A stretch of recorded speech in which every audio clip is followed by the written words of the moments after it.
Nhiều anh chị hỏi rằng là xe Yaris Cross là có bao nhiêu túi khí, thì em Phong sẽ giải đáp rằng là xe Yaris Cross là có 6 túi khí, bao gồm 2 túi khí ở phía trước, 2 túi khí rem và 2 túi khí bên hông.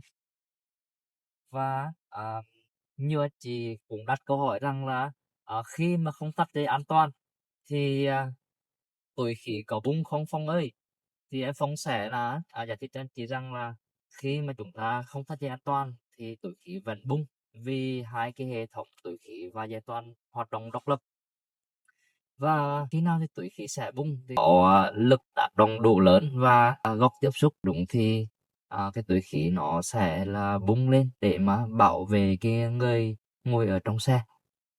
Dạ vậy thì anh chị có thể hoàn toàn yên tâm khi mà chúng ta sở hữu con xe Yaris Cross này với tính năng an toàn, bảo vệ người lái cũng như là bảo vệ hành khách trong xe, bảo vệ tính mạng cho tất cả các thành viên trong gia đình của mình.